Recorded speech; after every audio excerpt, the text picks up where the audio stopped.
My name is Steve Rader. I've been homeless for the last 20 years. I've been on the streets about 10 years.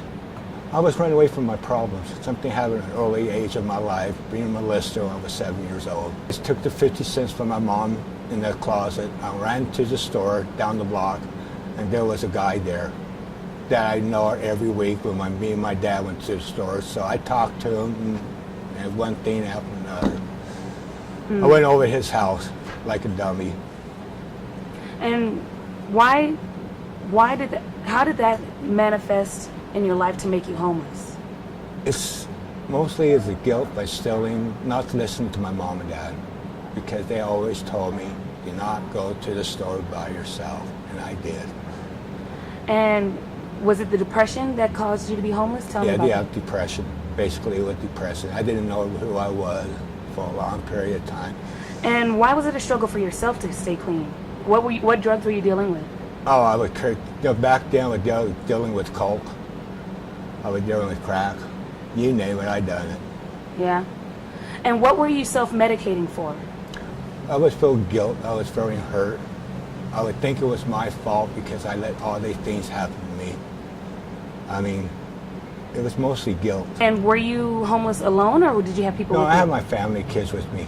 So how many of there were you total? There was me, my wife, and 3 kids. I had 2 girls and a boy.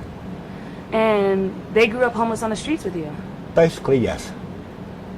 Biggest struggle was on the streets, keeping them safe, keeping them clean. I mean, it was hard. How old were they when they were on the streets with you? At the age of 7, 8, and 9. Very young. But you know, sometimes they was more strong-headed than I was. Sometimes I think I was going to have a nervous breakdown. They always come up and give me a hug and say, Dad, you can do it, you can do it. But it was hard. Were they the ones that kept you going? Oh yeah. Without my kids right now, who knows where I'd be at. Well, it helped me quit because I had a heart attack. I'd done too much meth. And I went up to the hospital, and my daughter came up, and the doctor told me, at first when I went up there, I tried to deny everything. Oh, I don't do it, I don't do it. Then suddenly I turn around and say, yes, I do. The doctor went, okay. And he sit there and talk to me about 20 minutes, and then my daughter walk in and say, you see that? I say, what are you talking about? And he say, you see your daughter? I say, yes, I do.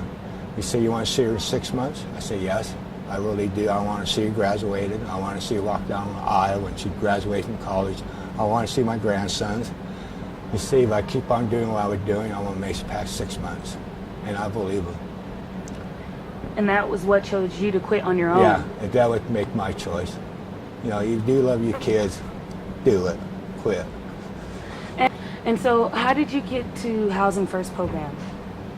When I first started, it took me a while because I heard a bad reputation about this place. So about 3 years ago, I went, let's try it out.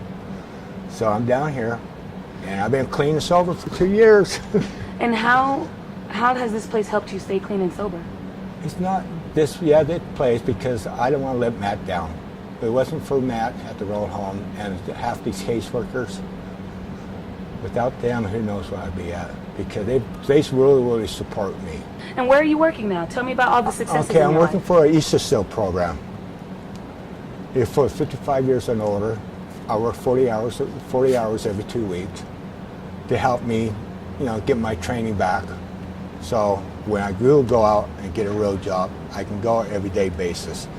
I'm working now. My daughter going to college. Both my daughter going to college. My son going to get his GED and go back to college. So basically, in about an hour thing, I'm trying to get my felony expunged. Then I can get a half-decent job. Yeah. Without this program, I think I would have lost my kids. I would have lost everything. And I would be out there by myself. But with this program, I'm with my family. It does work. I live on taxpayers' money for the last 15 years. Put it that way. I use food stamps, I use Medicaid, I use financial assistance. I mean, I use every step possible. Then, one day I realized that, what I'm doing. I could do everything by myself. Then really, physically, there's nothing wrong with me. It's just I had addiction. Take responsibility for themselves.